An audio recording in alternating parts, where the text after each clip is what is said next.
अस्सलाम वालेकुम everyone, this is Miya Akbar. Hopes आप सब लोग ठीक होंगे और मेरी वीडियोस आपको पसंद आ रही होंगी।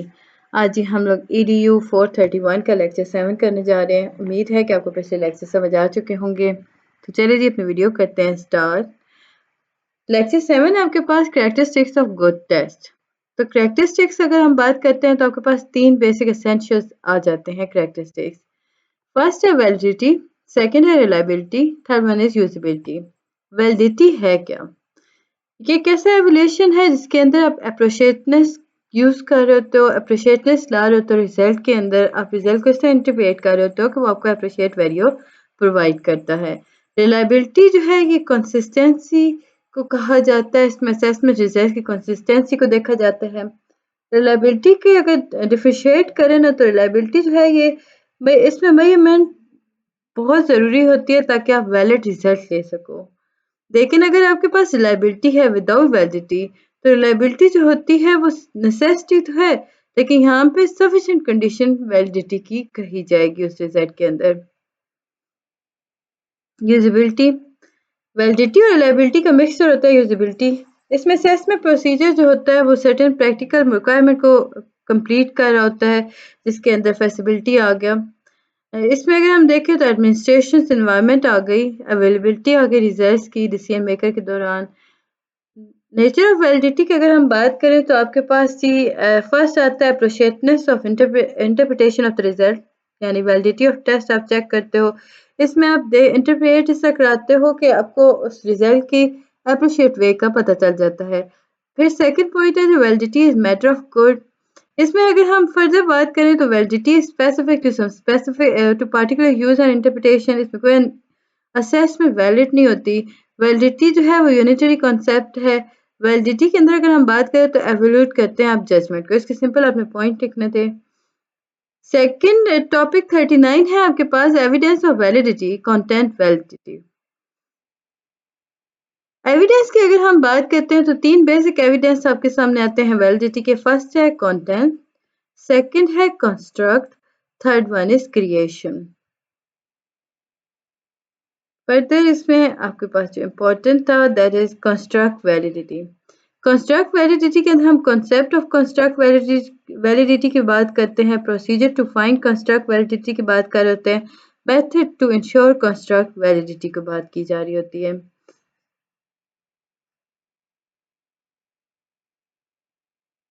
मेथड, दो तरह के मेथड होते हैं जो कंफर्म करते हैं कंस्ट्रक्ट वैलिडिटी ऑफ टेस्ट को। फर्स्ट एक्सपर्ट जजमेंट, यानी यहाँ पे आप स्पेसिफिक फील्ड के एक्सपर्ट्स को यूज करते हो। लाइक वो लोग जो कि फॉर एग्जांपल अगर आप ऐसे की बात कर रहे हो, ऐसे राइटिंग के जो एक्सपर्ट होते हैं उन्हीं असेस किया जा रहा होता है ताकि वो वैलिडिटी को कंस्ट्रक्ट कर सकें। फिर है फैक्टर एनालिसिस। क्रिटेरियन वैलिडिटी की अगर हम बात करते हैं तो इसमें आपके पास आता है concept of criterion validity. Procedures देखे जाते हैं कि किस तरह आप क्रिटेरियन वैलिडिटी को फाइंड कर सकते हो, मेथड जो आप इंश्योर कर सको इस वैलिडिटी को। इसमें अगर हम मीनिंग देखें तो आप डिग्री ऑफ एक्यूरेसी को डेमोन्स्ट्रेट करते हो। इसमें आप टेस्ट के एक दूसरे के साथ कंपेयर कर रहे होते हो, मेजर कर रहे होते हो, प्रोसीड कर रहे होते हो ताकि आप वैलिडिटी को डेमोन्स्ट्रेट कर सको। कॉन्करेंट वैलिडिटी जो है ये एक ऐसी अप्रोच है जिसके अंदर टेस्ट जो होता है वो वैलिड होता है, इसमें कंपेयर किया जा रहा होता है एक और वैलिड टेस्ट के साथ, यानी एक वैलिड टेस्ट को दूसरे वैलिड टेस्ट के साथ कंपेयर किया जाता है। प्रिडिक्टिव, प्रिडिक्टिव के अंदर अगर हम बात करें तो इसमें आप ग्रुप ऑफ सब्जेक्ट्स को लेके चलते हो। अब ये जो ग्रुप होते हैं इन्हें सब्जेक्ट्स के जो ग्रुप होते हैं इन्हें आप कंपेयर कर रहे होते हो इनके रिजल्ट्स को, और आप एक डिसीजन ले रहे होते हो जो फ्यूचर में इस रिलेट करेगा। प्रोसीजर, कंपेयर असेसमेंट जो होती है वो आपके पास एक और मेजरमेंट ऑफ परफॉर्मेंस आ जाता है। लाइक इसमें आप क्या करते हो, आप प्रोसीजर्स की तरफ जाते हो। लाइक आप इसमें डिस्क्राइब करते हो कि फर्दर वैलिडिटी को अवेल करने के लिए कौन से स्टेप्स दरकार होंगे।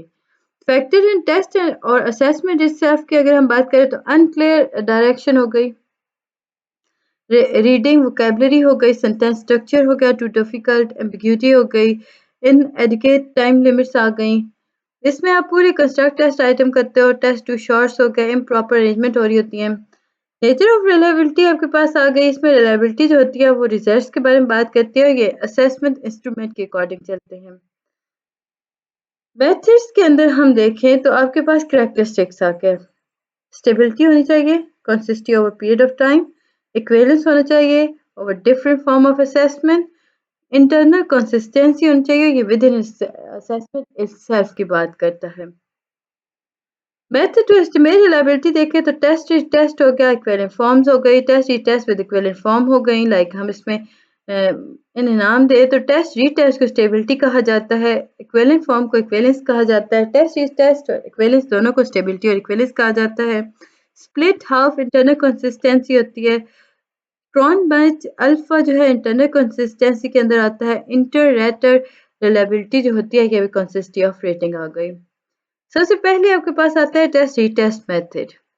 Test retest method basically measure करता है स्टेबिलिटी को। इसमें सेम टेस्ट को 2 दफ़ा दिया जाता है सेम ग्रुप के अंदर और ये इंटरवल टाइम इंटरवल के अकॉर्डिंग चलता है।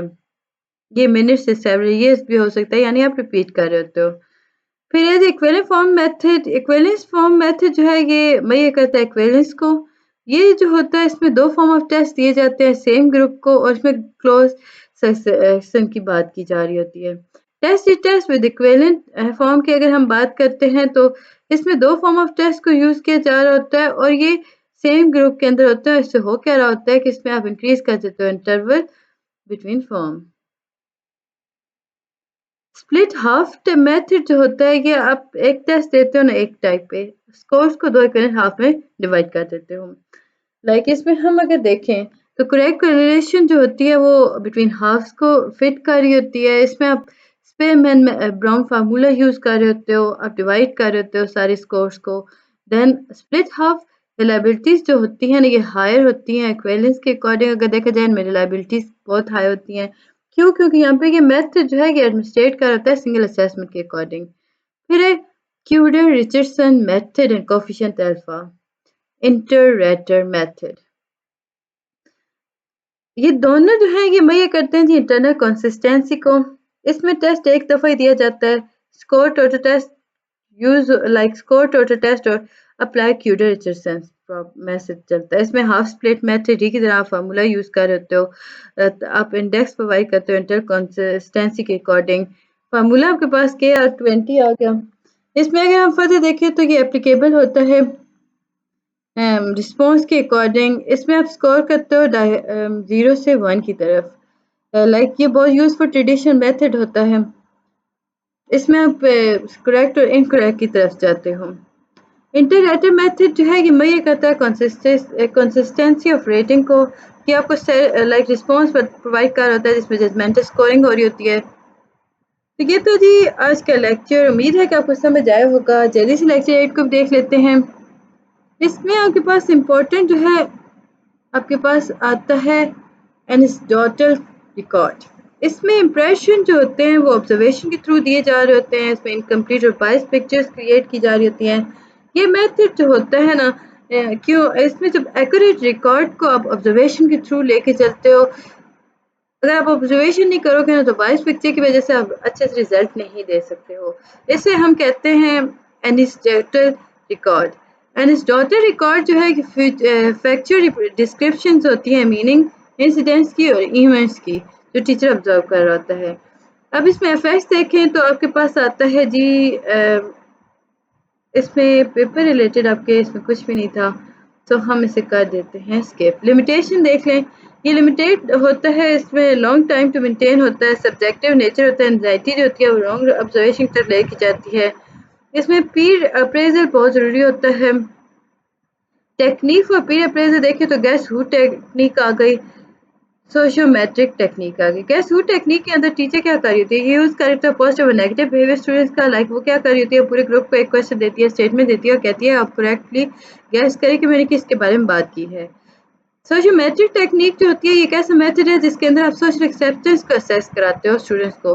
लाइक सोशल स्ट्रक्चर ग्रुप बनाते हो। ये स्टूडेंट चॉइस ऑफ कंपेनियन, अब यहाँ भी स्टूडेंट जो होते हैं अपने पार्टनर्स को अपनी मर्जी से चुनते हैं।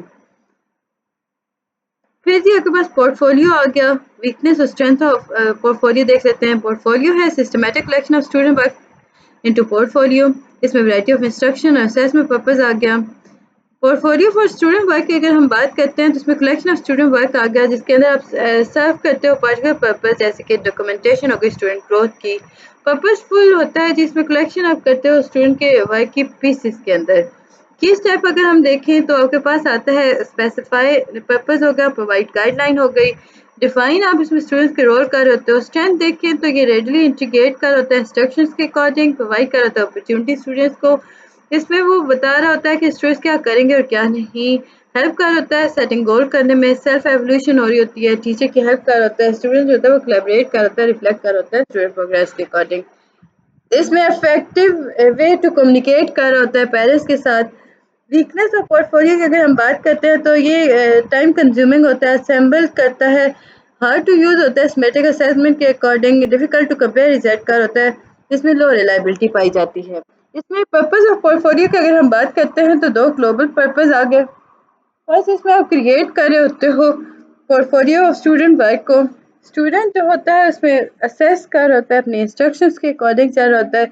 इसमें आप स्टूडेंट्स को शोकेस करवाते हो, कंप्लीट करवाते हो डॉक्यूमेंट्स को। अब ये डॉक्यूमेंट्स होती हैं ये प्रोग्रेस के अंदर होती हैं। इंस्ट्रक्शनल पर्पस अगर हम देखें, इसमें आपको प्रोवाइड किया जाता है, टीचर जो होती है वो रिफ्लेक्टिव इंफॉर्मेशन प्रोवाइड करती है स्टूडेंट प्रोग्रेस के अकॉर्डिंग, क्राइटेरिया सेट किया जा रहा होता है, डायरेक्ट कॉन्फ्रेंस की जा रही होती है पेरेंट्स के साथ। असेसमेंट पर्पस की अगर हम बात करें तो बहुत इंपॉर्टेंट है कि आपको फॉर्मेटिव और समेटिव का डिफरेंस पता हो, और हम लोगों ने काफ़ी डिटेल में इसमें बात की थी। तो फर्दर लेक्चर 9 है आपके पास। लेक्चर 9 के अंदर हम देखें तो सिलेक्शन आइटम फॉर्मेट आ गया। ऑब्जेक्टिव टाइप दो तरह के होते हैं, ट्रू फॉल्स हो गया, शॉर्ट आंसर हो गया, मल्टीपल चॉइस क्वेश्चन हो गया, मैचिंग एक्सरसाइज हो गई। फॉर्मेट ऑफ आइटम की अगर हम बात करते हैं तो वो नेसेसरी प्रोसीड कराते हैं लाइक ब्लूप्रिंट टेस्ट को। ब्लूप्रिंट जो है वो इंडिकेट करता है हर काइंड ऑफ स्किल्स को और उन्हें बैलेंस करने का तरीका भी बताता है। फर्दर आपके पास use of multiple choice question जो हैं वो सेंस क्रिएट करते हैं लार्ज ग्रुप टेस्टिंग को, उसकी नॉलेज को। अगर हम मल्टीपल चॉइस क्वेश्चन की बात करते हैं तो वो इंग्लिश में हो रहे हैं और ये आपको एक सेंस क्रिएट करवा रहा होता है। इसमें आप अप्रोप्रिएटनेस की तरफ जाते हो, डायरेक्ट में ये कर रहे हो राइटिंग स्किल्स की। टाइप ऑफ देखें तो सिलेक्शन टाइप आ गई, सप्लाई टाइप आ गई। सिलेक्शन टाइप जो होती है ट्रू फॉल्स होती है, इसमें अल्टरनेटिव फॉर्म्स यूज हो रहे होते हैं। सप्लाई टाइप की अगर हम बात करें तो on the other hand objective type item इसमें यूज हो रहे होते हैं, फिर ब्लैंक्स हो गई, शॉर्ट आंसर आइटम हो गया।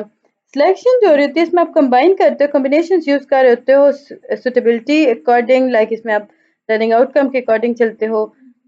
कैसे मल्टीपल चॉइस क्वेश्चन का देख के तो आपके पास आता है कि मल्टीपल चॉइस क्वेश्चन जो होते हैं यानी एमसीक्यूज दो तरह के होते हैं, एक होती है स्टेम, दूसरा होता है नंबर ऑफ ऑप्शन और अल्टरनेटिव।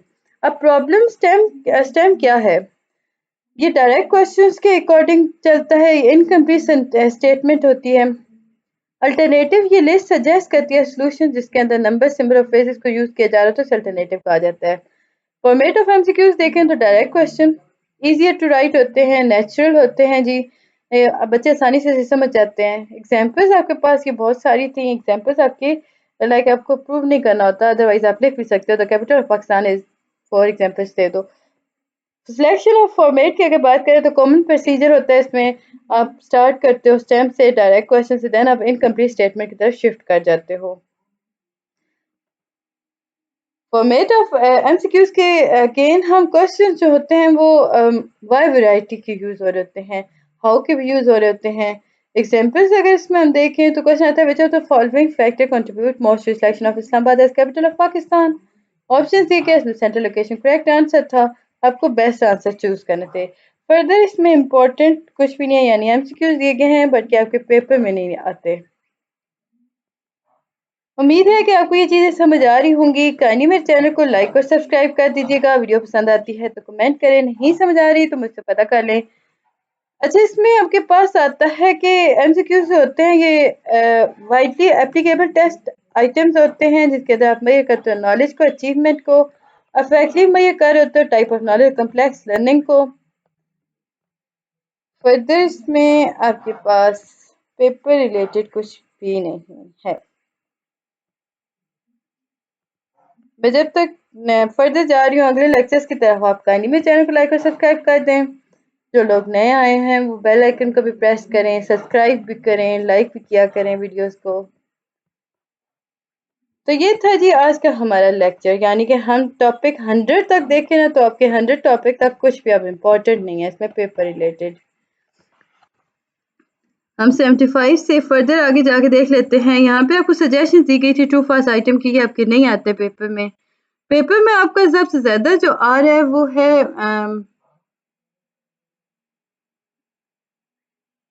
हम लोग देख रहे थे, अभी मैंने एक और लेक्चर दिया वो मेरे माइंड में चल रहा है। हम थ्योरीज आपकी ज्यादातर आ रही हैं। टेक्सोनमीज आ गई, वो टेक्सोनमीज इसमें यूज हो रही होती हैं। तो ये 100 टॉपिक तक आपका कुछ भी पेपर रिलेटेड इम्पोर्टेंट नहीं है, सो हम इसे स्किप कर देते हैं, यानी कि इसमें आपका पेपर नहीं बनेगा। तो ये थी जी आज की हमारी वीडियो, उम्मीद है कि आपको समझ और पसंद आई होगी। मिलते हैं नेक्स्ट वीडियो में, तब तक के लिए अल्लाह हाफिज।